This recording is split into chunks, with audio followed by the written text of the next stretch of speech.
We were talking about Jon Jones. I guess we should give our take on that. That is massive news. I mean, Jon Jones has been the light heavyweight champion forever. That's why I asked Anthony Smith, and it was nice of him to see him so honest, because it's easy for any fighter. They want to say, oh, no, bro, I want the hardest test possible. I want to prove myself. I want to be the fucking champion. To a certain degree, yeah, that is true. Also, to a certain degree, I'll take the championship belt under any fucking circumstances. Yeah. Do you know what I mean? Get rid of the tough fights. Give me the easy fights. No, of course, you want to be the champion. You want to feel like the champion. You want to be the truly deserving champion. But when the guy that's been the champion for so long, that literally has been impossible to beat.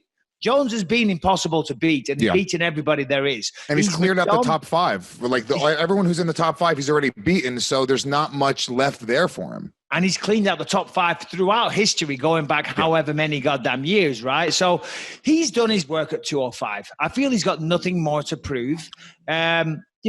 He's maturing now as a man. He's still in his prime as a fighter, but he's probably got maybe another 5, maybe another 10 years. Who bloody knows? But still, I feel like it's a fresh new chapter for Jon Jones. And as Anthony Smith said, my God, Jon Jones is a big man. And as Smith said again, when you see some of those pictures of him when he's lifting weights, he can pack on the muscle. I mean, could you imagine how terrifying Jon Jones, what is he, 6'5", 6'6", weighing in at 245, 50 pounds, jacked, almost like Francis Ngannou, but with all those skills? I mean, that's a pretty terrifying prospect. It's a lot of picograms he's going to have to get in there.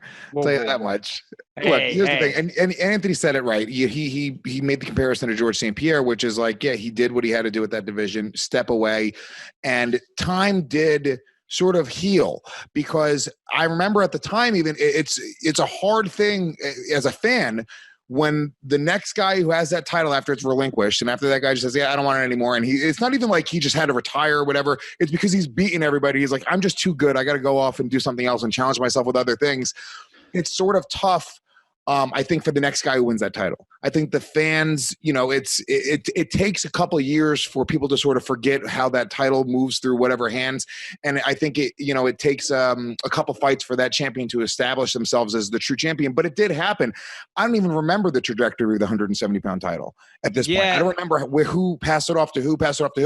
At this point, I don't think that anybody is saying, oh my God, paper champion. No, it's it's kind of like when DC became champ, when Jon Jones was stripped of the title and DC became the champion. There were some people never really saw DC as the champ. I did. He was the champion, fair and square, simple as that. But I feel, that narrative did exist. But, Jones is doing the right thing. He's done it. He's been there, got the T-shirt at light heavyweight. He's beaten everybody there is. There's never been a run like it. In fact, Jones even on Twitter the other day was like, I'll give $100,000 to the next light heavyweight that wins 5 title defenses in a row and things like that, because he just knows it's not happening. It might happen, and if it does, he's going to lose $100,000.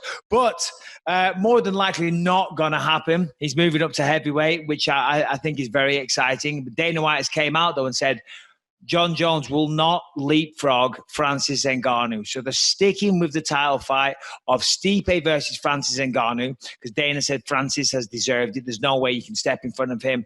And I like that. It's true, right? Listen, of course you want to see champion versus champion. That's always a big sell. And I saw some people kind of critical of the UFC saying, are you crazy? You're not going to do Stipe versus Jon Jones. That's the fight to make. Well, guess what?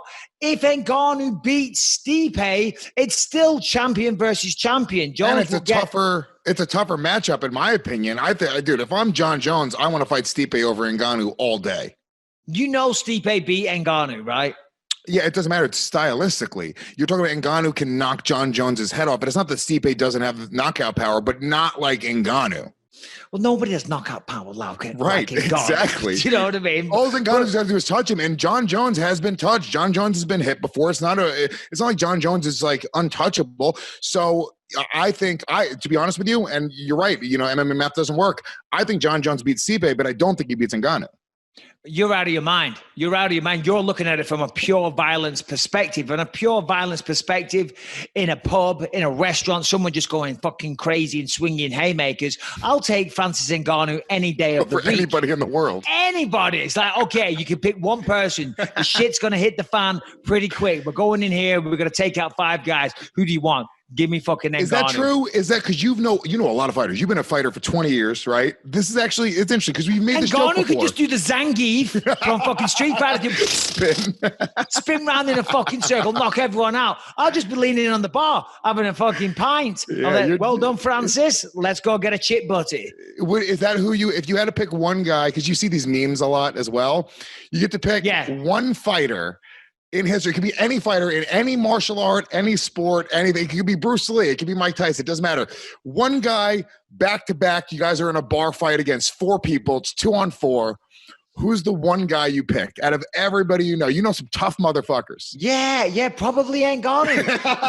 Probably. Listen, at the end of the day, you don't want to wrestle someone. We've talked about this. We spoke about this with jiu-jitsu as well. Great. Oh, it's great. It's very awesome.